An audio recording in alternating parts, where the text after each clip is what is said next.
Hello, thanks for joining me again for the second session of programming your program, how to make your performance program more interesting and accessible from the perspective of a musician and a classical radio host. So now we talked before about components of choosing individual selections and variety amongst the pieces and what you're going to put against each other to create a variety that will keep your audience engaged and not alienate them and give them enough musical candy so that they can sit through more complex or challenging pieces. The next piece, and now that you have that information about individual selections, is the overview or the framework of your program. And if you have not yet opened up the PDF paper that went with this program, now's the time to do it, because now we're going to start looking at some of the visuals that are on that PDF. The overview or the framework of your program. And I'll step back and say the process of creating a program can really be kind of like creating a major film. You can have that idea 3 years, 6 years, and then the process germinates in how you're going to put the program together with these ideas.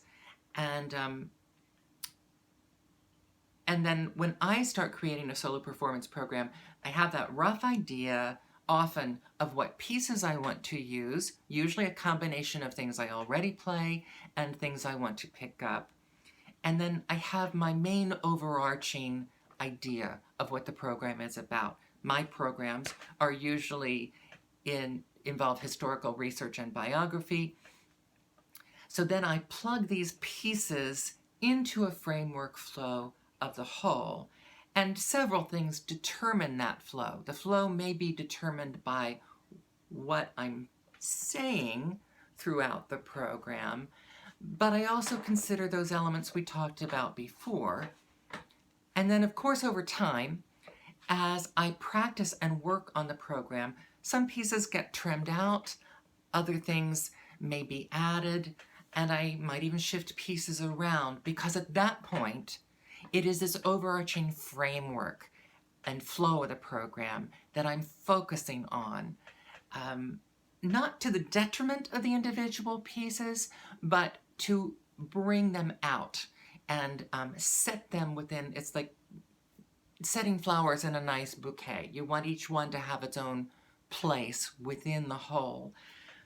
So where did I get this framework or format? Fortunately, we don't have to reinvent the wheel. There are standard forms to keep in mind.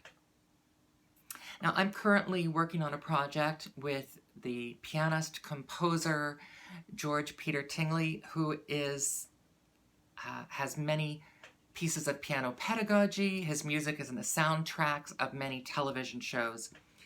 He also does a lot of the audio work and balancing on his pieces, and I guess about 2 years ago now, he posted the sound grid of one of his pieces of music. And immediately I looked at that grid and I thought, that's really a good example of how a program should flow. And this is the first image on the handout. That sound file grid has the basics a good program has. A big finish, and then roughly around the middle it has a climax.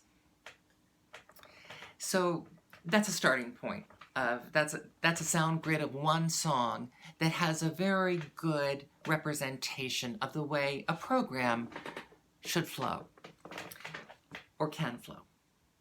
Now, the most common form of a program outline adds a big opening, and I call this the Broadway Overture format. This is the second grid that you'll see on that page. Big opening, climax in the middle, and big finish. And this is the time-tested general outline for many, many forms of entertainment. Literary, the standard cozy murder mystery, Books, plays, musicals, many of them follow this same basic form. And it also happens with the standard musical that the overture itself often follows this form on its own, kind of giving you a microcosm of the coming music, the whole musical, melodically and emotionally. Mozart was one of the first to do this when he created the overtures for his operas. He's not just giving you a preview of some of the melodies, but the overture itself has the arc of the piece that you're about to see. So that Broadway format that I'm talking about would be the most standard form for your program. And it's really very easy to work with because it's so familiar to us. Now, there's an alternative to work with, and that I would say is the quiet form. As harpists, we often have a lot of quiet or more meditative pieces. So this variation on a theme can be very good for us. It's the same as the Broadway overture form, but it adds at the beginning and the end a quiet piece. You still have that same overall arc and flow, which gives a recognizable flow to the program, but by adding something quiet at the beginning and the end, you have a more meditative feel overall and a more meditative mood of the audience as they leave. So be aware of that. The big finish leaves your audience saying, wow. The quieter one leaves people feeling more peaceful. They're both valid. They both have their place. And something you may notice about both the Broadway format and the quiet format is they have something else in common. They are mirror images. With the climax, usually the climax is a little closer to the end, but it's basically in the middle. And again, this conforms to that centuries-old format. It feels innately right to an audience. And that's why flow matters. And that's why we spend time when we put things together to not just think about the individual variety, but how they're fitting into the whole. Because without a planned flow, the program can feel very disjointed. And remember, I mentioned the recital CDs. So often they are a mishmash of marvelous individual pieces, but there just is no connection between them. And so it can just feel, your program, when done that way, can feel like an accumulation of unrelated things. And unfortunately, many recitals suffer from this. And I personally think that has more to do with the requirement component of them. But when you focus on this flow for your program, the program that you're choosing that you get to do, you could take those same pieces but restructure them, reorder them, so that things feel that they have more sense. And they have kind of an internal logic to them. And that's what focusing on the format does for you. A less usual structure, flow, would be one that either follows a crescendo or a decrescendo pattern. The crescendo pattern, going soft to loud, is a format that can be very hard to sustain overall. It works really well if you are one performer, say in a larger program, and you're going to play 2 or 3 selections. If you go from soft to loud, you end with a pow.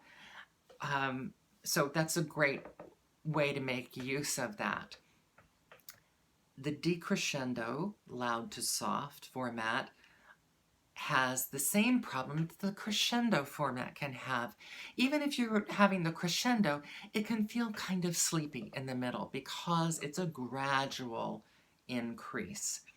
And then, of course, if you're going from loud to soft, even more so. It can have kind of a sleepiness inherent in that format. Even if you tag a powerful piece on the end of a decrescendo program, that doesn't solve the problem of the kind of snooziness in the middle. But the decrescendo program is useful in an environment where you're trying to create to lower stress or to enhance meditation, kind of taking people out of the noisy world and into this other world. And at that point, that sleepiness can work in your favor. You are trying to lower that the energy.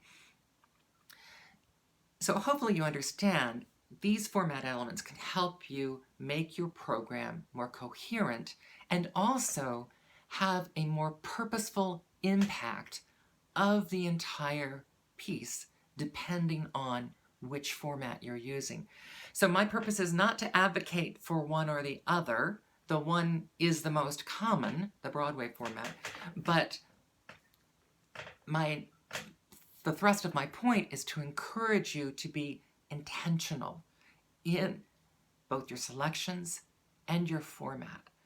Be aware of what you're putting together and the way that you're putting it together and what it is for.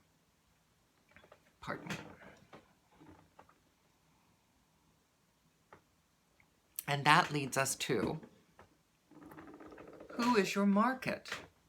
Or, if I can put this less politely, who do you think you're trying to impress? And I will say right here, and this is not true of just harpists, this is true of musicians in general. Too many harpists are planning their programs to impress other harpists. Too many cellists are planning their programs to impress other cellists.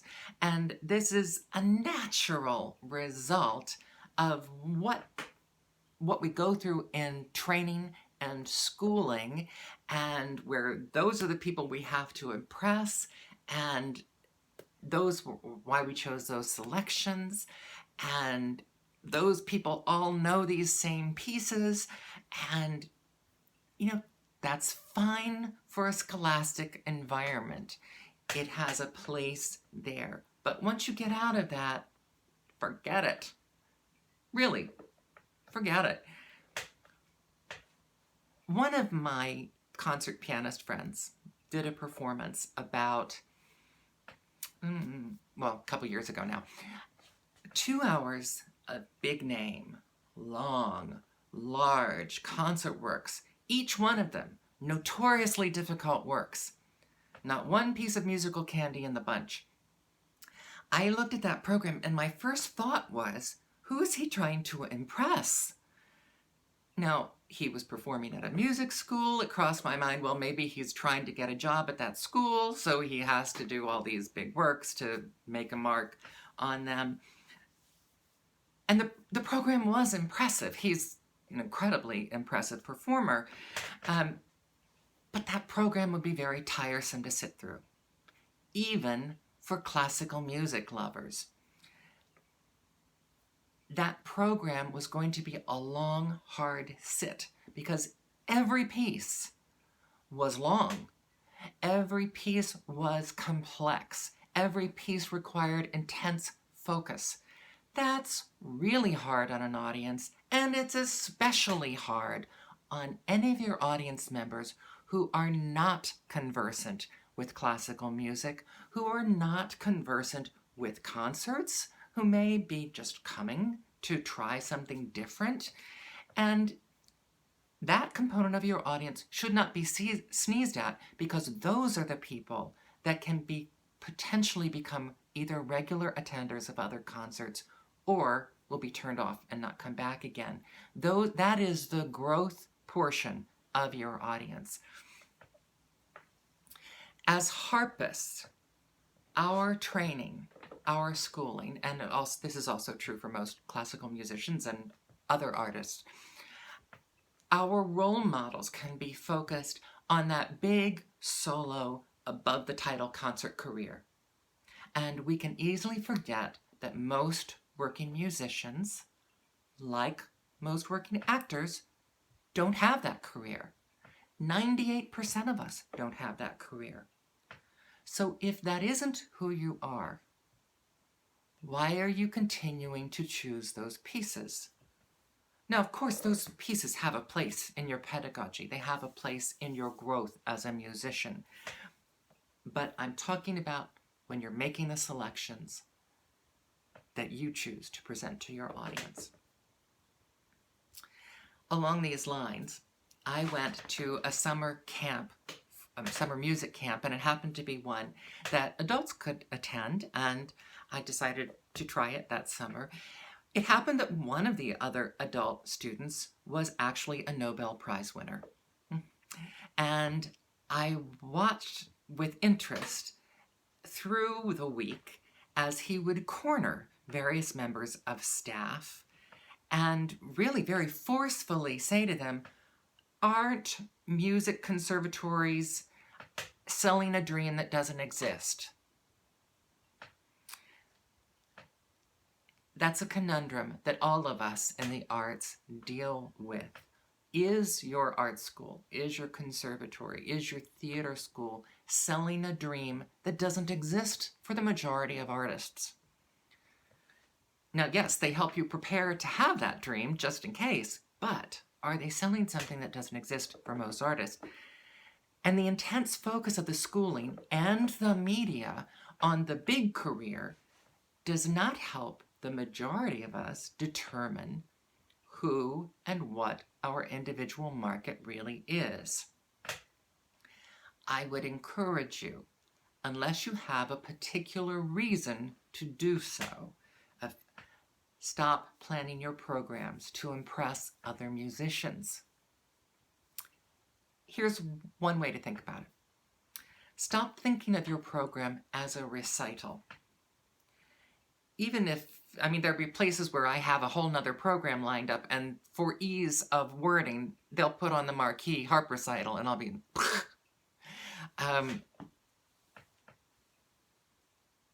but start thinking of it as a performance program. It's a mindset shift about what your purpose is there.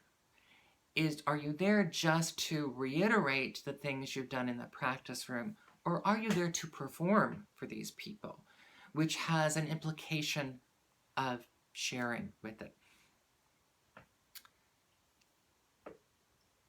It's a mindset shift that opens up the way you think about why you're there, but also about the choices you make of what you're bringing into that space. In theater, we have a saying, find the drama in comedy and find the comedy in drama. The audience needs a break. So again, variety. Now, I will freely admit, if you're auditioning for a major symphony, and if you truly have a shot at that big concert career, there is a validity to creating a program of masterworks. A few of the CDs that I would see were like this. An incredibly impressive, almost didactic selection of pieces that amounts to a calling card or an audition for a major symphony. But these programs are, by nature, calling cards targeted to a necessarily limited audience. They are a demonstration of excellence, but they're not as engaging for your average audience. And they're not as engaging to that growth sector of the audience. In these days of online viewing, these are the programs that can get turned off very quickly. Now, they may possibly be good for streaming. I can think of one CD that I have where it is one of these incredibly impressive CDs. There's one piece I like on it, so that's the piece that I regularly listen to time and time again. Never do I just put it on and listen to the whole thing. So it could be good for streaming as people pick out an individual piece to listen to, but it's not good for long play. And these kind of programs are then not good for people to sit through for an extended period of time. I will toss in here something that works against what I'm saying, but it's again something to consider if you are putting a CD together. Record companies now often require that if you're going to record a work, that you have to record all movements of the work, not select a movement out. Almost exactly the opposite of what you might do for your program to keep your program engaging. So, for example, I knew a guitarist who wanted to record 3 or 4 works by Monpu, and the record company told him, no, you have to record all 24 movements of that suite. So he did. But that's something that is being placed on you as a requirement for the record company. Again, that has to do with what's in their catalog, what's in their library, and what different thing are you going to bring to it. So all of this, who are you trying to impress, leads to who is your market. A rock musician friend of mine said to me, your market isn't this town, your market is the world. She knew my work and she knew my interests and she knew my background, and I have to say that this really changed the way I started not just thinking. I mean, it's wonderful for a musician friend to say that to you in any case, but it changed the way I started thinking about what I was doing and how I was doing it. So YouTube has been great for me. I think of YouTube kind of as a sketchbook in general. I'm not presenting perfect, polished things, but it's a sketchbook of my ideas. And it has brought me into contact with people who think similarly, because I experiment with unusual pieces, old and new. I experiment with pairing of pieces, and because I also play new music. Composers from around the world have sent me their music and asked me, mostly intermediate me, to play it. Not because I'm excellent, but because I'm willing to take chances. And this is what excites me as an artist. This is what opens doors for me too. But I define myself as an interdisciplinary artist. So I am constantly looking for that interplay, whether I want to or not, by the way, it's just who I am. I'm constantly looking for that interplay between the music and perhaps another piece of music and poetry and pieces of artwork. And most of my videos on YouTube reflect that, in that I've chosen art to accompany most of the pieces. So defining yourself honestly may require you to let go of a dream, not who you want to be, but who you actually are, and who you actually are at this moment. It could be that the dream that you had never really existed, as in the comment from the Nobel Prize winner, are they selling a dream that doesn't exist? Maybe the dream doesn't exist.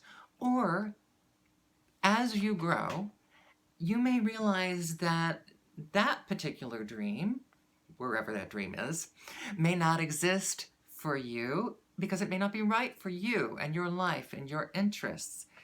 Because the reality is every job, every dream job, has its downside. One orchestral harpist said, being a professional means that you have to play a lot of music that you don't like. Again, in one of Alexander Boldachev's interviews, his interview with Judy Lohman, she referred to a concerto she recorded, but that she didn't particularly like, but it was part of the contract. And so she had to practice it, she had to perform it, she had to record it, because it had been commissioned. So, again, going back to who is your market may be the town where you live. Your market may actually be your students and the parents of your students. Your market may be playing for people at a hospice. If you are a true amateur, a lover, if you're a hobbyist, your market may be playing for friends in your home, or even exclusively for your own enjoyment. And I'm here to testify, that's okay. It's all valid. And you don't have to compare yourself to someone who's doing something very different. The important piece is knowing what you really want, to revisit it regularly and kind of change things in your life, Most of us, this is a little secret between harpists, most of us know harpists who say, I hate playing weddings. I've given up on playing weddings. I'm never doing it again. Also, we know other harpists who say, oh, I love playing weddings. It's my favorite thing. I love being part of that joy and that moment in someone's life. They're both fine. It has to do with what you want to be working on. So don't allow someone else's goal to define you. And here is where your teacher can be your Yoda on this journey. A good teacher is always helping you refine and define your individual strengths. Of course, they're trying to push you along with the pedagogy to improve your skills so that you can approach anything you want to approach better. But they're also going to help you define your strengths and weaknesses and where you're going. And they may have, without saying it, they may not have said it to you, but they may have a very clear-eyed idea of who you are and the way you interact with your instrument and what your strengths are.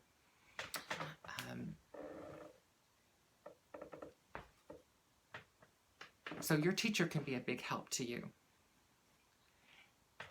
Intrinsically connected with this, who is your market, is where is your heart as a musician, as a performer. And my argument in the next section of this talk is that where your heart is actually what makes people choose you as an artist to be on a particular concert stage, be part of a particular group of programs, or to follow you as a performer. So next time we'll pick up there. Thank you again for joining me.